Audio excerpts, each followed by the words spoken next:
Hi, everyone, and happy St. Patrick's Day. Thank you, Leadership Summit Committee, for hosting this webinar and inviting me to share my journey. So my name is Jackie Ung, and I work for Qualcomm for the last 24 years here in San Diego.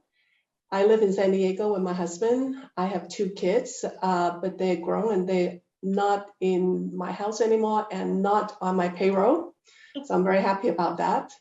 So Qualcomm invents breakthrough technologies that transforms how the world connects, computes, and communicates.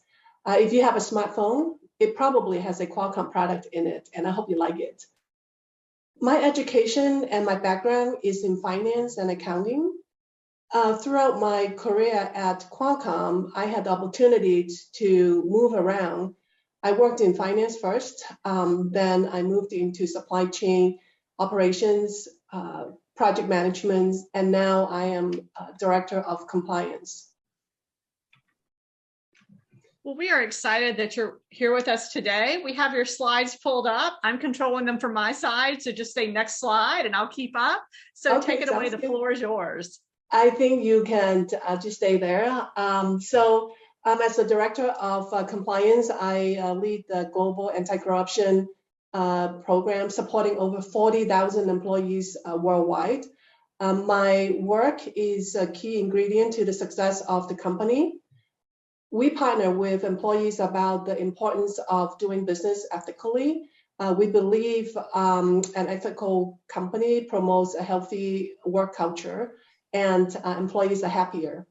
So together with my team, we provide policy compliance guidance to employees, ensuring that they are aware of what they can do, what they cannot do in carrying out their business objectives. I also serve on the board of Qualcomm's Women's Employee Network as the treasurer. So our mission is to inspire a diverse organization by providing opportunities to encourage leadership, mentorship, and career development for all women at Qualcomm, as well as in our global communities. Outside of work, I am a fundraiser for the San Diego Imperial chapter of Alzheimer Walk for the last 3 years, and I'll be doing that again this year in October. In my free time, I try to work on improving my golf game. I love to travel. I also love to learn home improvement skills. So now I wanted to share some stories with you about my journey. So I will never forget the first time I learned to drive a stick shift. If you're from Chicago or you visited Chicago, you are probably familiar with the infamous Lakeshore Drive. So it was on a Friday night during rush hour on Lakeshore Drive. My husband was my teacher, my driver teacher. He always tells me he's the best driver. So, okay. So anyway, he said, just turn right at the light to get on Lakeshore Drive. And I was waiting for the light to turn green because Lakeshore Drive is kind of like a mini highway. But the people behind me were honking at me because there was a long gap between the traffic light and the cars that were coming towards the intersection. So they were honking, and my husband was yelling at me, go, go, go. Come on, let's go. So I went, and well, the cars that seemed like really far away, they caught up with me, and I was like absolutely panicking. It's like, oh my God, what do I do? They're right behind me. The headlights is shining my eyes. I cannot see, but I cannot stop either. Because if I did, they would hit me and it will cause a huge accident. So I just kept driving in first gear for a while. The engine was just like really, really loud. Then I calmed down when the cars behind me finally passed by me, and I started to change gear, and the engine didn't make as much noise. So eventually we made it home in one piece, literally. And when I got home, I felt, wow, I was good enough to drive on the infamous Lakeshore Drive. So that driving experience happened 40 years ago. Since then, I don't know how many times I have asked myself if I'm good enough. So if you don't mind me asking you a couple of questions, and you can put in chat or you can just keep to yourself. It's like, when was the last time that you asked yourself if you were good enough for something that you did at work or at home? And how many times do you ask yourself that question in a week and also in a month? So next slide, please. So I was born in Hong Kong. I came to the US almost 40 years ago with one suitcase, very little money, like $100. I had no family here. And I didn't speak a lot of English, but enough to get by. I was raised with traditional values, which means women were typically homemakers, and we support, and we were trained not to disagree. So quietly brilliant. So later on, I learned that these traditional values were actually very common across the globe. I am a first-generation college graduate. When I was growing up, I didn't think about going to college, let alone what I wanted to do when I grow up.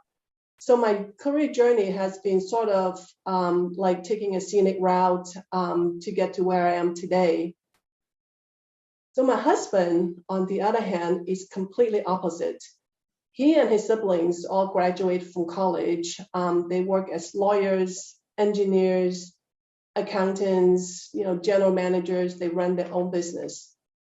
And as you can imagine, I always felt intimidated talking to his family. These are the things that went on my head. It's like, well, what if they talk to me about politics and I wouldn't know how to respond? What if they ask me what I do? What if they ask me about my education? What would I say? So this was the main reason I felt necessary to get a degree, to get an education, to feel that I'm good enough to be part of the family. So my first job was an accounting clerk. My salary was $15,000 a year, but I was proud of it because that was like a huge sum of money back then. And nobody in my family probably imagined I made that much money. So I worked hard. I did my best. I offered to take on more responsibilities than what I was hired to do. And I'd even bring in donuts once in a while because I wanted to be nice to everyone. I wanted to be good enough to meet everybody's expectations. And this trend kind of continues throughout my career. And along the way, I kind of became a Wonder Woman. And you all know Wonder Woman are those who feel they have to be anywhere that there's a gap. I try to do more, try to do my best every day. Anyway, back to my accounting job. So as much as I love that job, I only stayed there for 1 year. All my hard work translated into a 25 cents per hour increase in my performance review. I was devastated because I thought I did a great job. I mean, after all, I did everything they needed me to do, and I even brought in donuts. So I said to myself, I must not have done a good job or good enough to earn a better raise. So I left because I didn't feel appreciated, and I didn't feel I was good enough to be successful in that job. So as I progressed in my career, I always feel that I can do more. I can do better in my work. I remember how hard I tried in my supply chain operations role. My job was to manage suppliers and contractors for the Media Flow National Network build-out projects. It was a significant project, huge in size and also in budget. My job was to ensure the equipment is on site and ready for installation. I've never done this before, but I wanted to try it because I feel this need that I need to prove I'm good enough to do something new. So there was no formal job description, and how I learned was by listening to my colleagues at meetings about their challenges and what stopped them from achieving their goals. And since my background was in finance, I could feel the doubts in the room about what I can bring to the table and how I could help them. And my team was mainly men. So needless to say, this made me feel even more anxious and want to try even harder to prove that I can add value to the team and that I am good enough to be part of the team. So, after a few months on the job, and I'm still looking for ways to prove myself, I had a breakthrough. So from my observations, lost equipment was a common issue that we encountered. There were many instances where the equipment was missing because the contractors did not take care of the equipment. Equipment supposedly delivered to the site, but could not be found. Or the equipment got lost in contractor's warehouse. So needless to say, installation has to be delayed, and this impacted the schedule and cost money. So using my finance background, I came up with a risk mitigation plan. I implemented an asset tracking process where each contractor is responsible for the equipment that they picked up from our warehouse until the equipment is delivered to the site in good condition. So if for any reason the equipment went missing or damaged after they picked it up from the warehouse, they would be responsible for reimbursing Qualcomm. So I had to prove my plan to my management team before I could implement it. It wasn't an easy sell to the contractors either, because it could potentially eat into their margin. But eventually I got buy-in and the plan was implemented. The frequency of missing equipment decreased significantly because of this process. And contractors, they are much more careful about taking care of our equipment. It was amazing how a small change that coupled with financial accountability changed the behavior of the contractors. So I vividly remember an incident where a contractor supposedly lost a filter in their warehouse. So a filter is not exactly a small piece of equipment in this network, but it is expensive. I told the contractor if they couldn't find it, they would have to pay for a replacement, which was about $15,000. So after they knew the cost, they turned their warehouse upside down to find that filter, and luckily they found it. I was more happy than anybody else that they found it because it proved that my plan was good. But I didn't get that validation that I needed from my team. So I wonder if my work was not good enough, or maybe my plan wasn't really that good. It was just lucky that this happened. And also because the process was kind of straightforward and seemed like a no-brainer to me, maybe because of my finance background. So I automatically thought that it wasn't a big deal. And I was just doing my job. Anybody else could have thought about it. And therefore, I didn't get the recognition that I thought I would get. So validation is important to me. Lack of validation leads to internalization, and that is dangerous. For me, when I internalize, what I internalize may not be true. So, and in the process, I had to diminish my own contribution. Imagine that.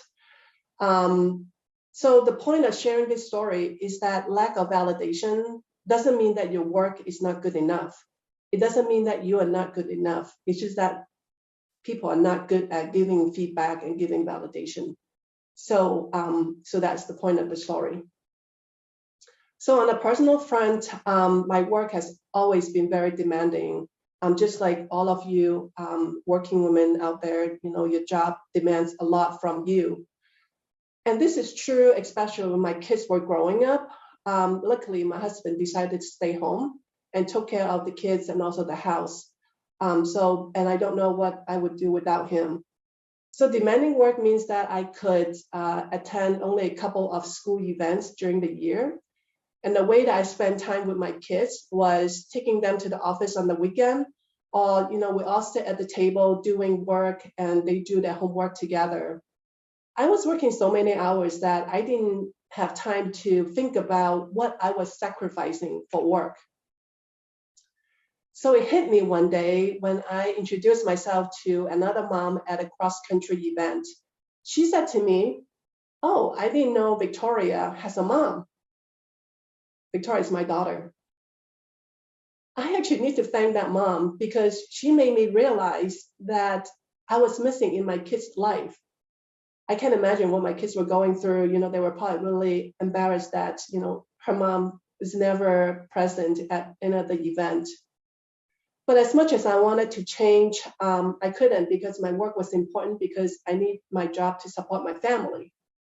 So as the years go by, I tell myself the time that I spent with my kids was quality, no matter how short or where.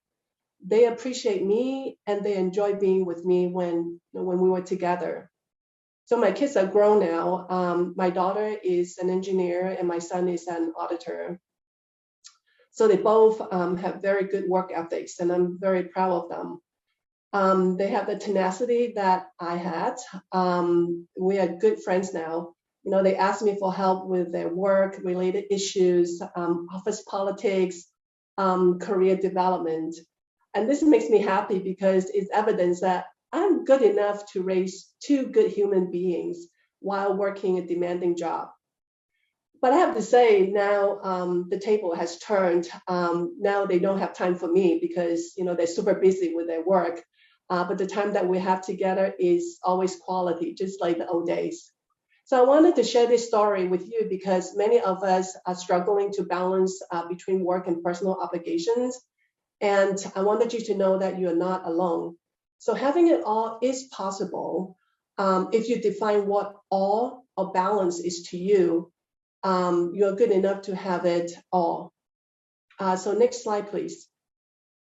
So today, I still ask myself if I'm good enough, but not as often. And what I'm doing to convince myself I'm good enough is I set goals. I realize that my goals don't always have to tie to work or be lofty. Now I set smaller and personal goals. For example, I took a trip with my son to Peru and we hiked the Inca Trail to Machu Picchu. Never camped before, never hiked this amount of stone paths. So if you've done that hike, you know how difficult it was. I think that was a turning point for me after that trip, because when I came back from it, I felt energized. I felt that I was good enough to do anything. So some other small things that I did to build my belief that I am good enough. I learned to change out, some visor in my car. I made no-sew blankets. I do a few house repairs. And when I achieve this goal, I tell myself, great job. I give myself feedback that I'm good enough to do it. So the more the goals that I achieve, I develop more confidence in myself and I feel good enough. Speaking up, I realize that if I want something, if I want people to know my experience, I need to speak up. I used to regret not speaking up only to hear somebody else told the same idea. It could have been, that could have been me, but I was too busy thinking and telling myself that I'm sure everybody knows, and my idea was no big deal. Well, I was wrong. So now I'm speaking up more at meetings, sharing ideas. And then lastly, finding advocates. Advocates are people who speak up for you. They lift you up, they believe in you. And because most of us are not good at telling people how good we are, your advocate can do that for you. So I learned yesterday that it's not bragging if it's based on facts. So I have an advocate. She believes in me. She lifts me up to where I am today. And I'm glad I reached out for help. So next slide, please. Call to action. So how can we instill confidence in someone? So one is tell them to stop asking if they're good enough. We're all good enough because we define what that is. It's about being good enough for yourself, not for somebody else. So of the few books that I read to my kids, The Mix-Up Chameleon was my favorite. The point of that story was we can't please everyone. When we try, we fail at everything. So we need to define what is good enough for ourselves, not for anybody. Two is encourage them. anyone is in a position to encourage somebody, give them feedback that they can use to validate their contribution and their achievements. They will thank you. And then pay it forward. Be somebody's advocate. Anyone can be an advocate. It can be something as simple as acknowledging their accomplishments, which, give them validations, either privately or in the meetings. And then share your story so that they don't feel alone. In return, it will confirm that you are not alone as well. Next slide, please. So thank you for listening to my journey. I hope that it was helpful.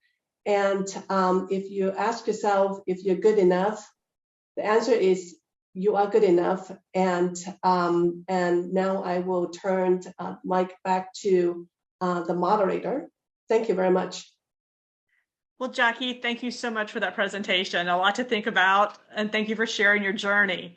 So if anybody would like to ask Jackie a live question, you can raise your hand and I can unmute you. But if not, please keep those questions coming into the chat. I'll start with this one. This is fun. This one said, any tips on building confidence? I see some of my new team members struggling. Yeah, that is something that I struggle a lot too. I do small things, and when I succeed in them, I don't wait for people to tell me that I did a good job. I tell myself that I did a good job. Just reminding myself that I am capable, I am good enough. That's what I do. That's kind of like my mantra. I'm good enough. I'm a champion. That's what I do to build up my confidence. And I hope that helps. That's wonderful. Thank you. Well, here's an interesting conversation. We've had a lot of questions that have come in about women and culture. So we'll start with this one. This one says, do you think women are more cultured to not be confident? And what can we do to retrain ourselves? That is an excellent question. And to be honest, it's me. It's been me for a long time. And I think culture has a lot to do with it. But, I need to be careful because I can't say that it's just my culture, because as I was growing up, as I mentioned in my presentation, it is very common across the globe. It's not just one culture, it's across. Occasionally, you will find a few women who are confident and they have it, but it's not common. And I do think that it has to do with the way that we're brought up as well. The way I was brought up is very different from how I bring up my children. I teach my kids to think about themselves first, do what's good for them. They need to speak up. Those are not the things that I learned from that I was brought up with. That's not the things that my friends did when we were growing up. So I do think that by teaching my kids what I know, I think I am preparing them to be more confident in their work and also in their personal life. So I don't know I hope that answers the question. It does. Thank you. Well, I think we'll go with 2 more questions for the evening and then we'll wrap for the afternoon. We'll ask you for some final advice. This question came from Estelina and she said, can you give advice and an example of how and when to negotiate salary and or ask for a promotion? So there is not a magic formula to do that, unfortunately. So to ask for, to negotiate for salary and also promotion, I think we need to do, and this is something that I work with my kids on a lot, is do some research on the internet with someone with a position or somebody else that has similar education background, credential, and the scope of work is, your responsibility is similar. You have to take into, the locality. and see where, what the market rate is. I think this information is available in, on the internet, Indeed.com. There's another one, I cannot remember. I was just looking at that site the other day, that they will give you like a range of pay from, the range, and depending on your year's experience. That kind of should give you some idea. And then you could go back and see if that's comparable to what you're making right now. And then you could go from there and negotiate. But I also wanted to make sure that it's not always a yes, but at least you're speaking up. You are letting your manager know that you feel underpaid, that you need to, you wanted to have a review of your salary to make sure that is in line with market. And then as far as promotion, what I do is I look at my job description, if you have one, when you first begin your role, and see maybe you just have like maybe 5 main area of responsibilities. And then as you grow, it might not be 5 anymore. It may be 7 or 8. You may be doing work that are at the higher level. So you need to document that. You need to document all your contribution and your accomplishment. And this is something that we don't do enough. And this is something that I tell my team as well as my kids to do all the time, is list down your accomplishment. Because when time for a performance review, you will have a nice list of accomplishments that you wanted to share. You don't want to share all like 50 of them. Share the key ones, because those are the ones that will provide most justification, compelling justification for you to be promoted. And then also look at the leveling chart. What is the next level look like that you need to get to? What kind of experience do you need to have? And then kind of map that to your accomplishment and your work. And then you have a nice summary of justification for promotion. Well, that's wonderful. Well, I think I'll let this be our last question for the afternoon. Then we'll ask you for some final thoughts. This one came from Brooke, and she said, you mentioned your mentor and how she helped you and lifted you up. Have you had more than one throughout your career, and have you served as a mentor to others?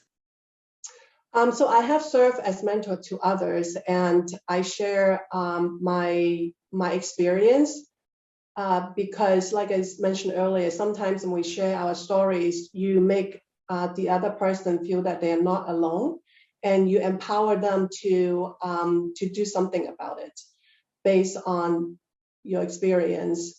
Let me think about my mentors. I have many silent mentors.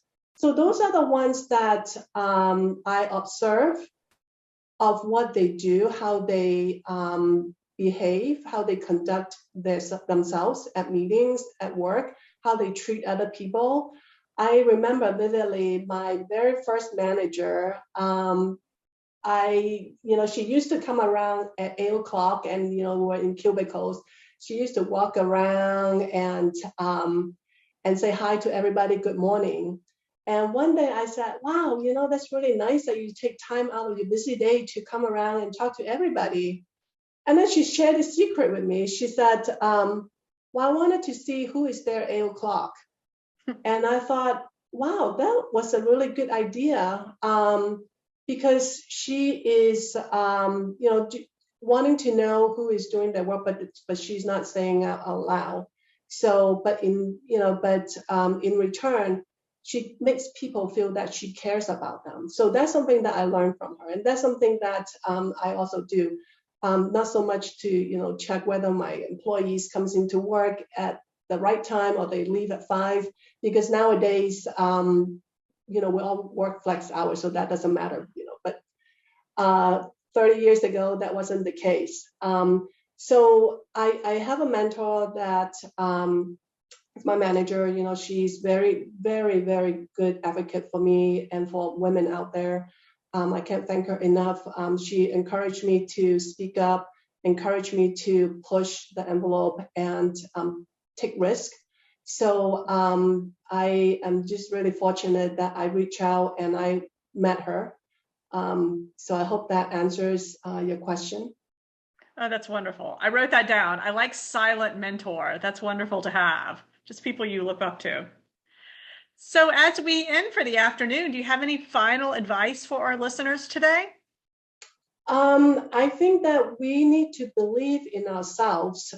We need to define our success and our journey. And don't let anybody, like Helen said, don't let anybody tell you that you are not good enough or you are lesser than anybody, because we're not. We are good enough. And we have many things that we demonstrate and many evidence to show our successes. So be confident, believe in yourself, do what's best for you. Oh, well, Jackie, thank you so much for your time this afternoon. Thank you. So thank you to all of our speakers today, both our panel members and our keynote speakers. And thank you to all our listeners as well. Without all of you, these events would not be possible. So let's continue to support women's leadership and learn from one another. So be safe, be kind to yourselves, and be well. Until next time, this is Ginger Whatley signing off. Have a great evening, everyone.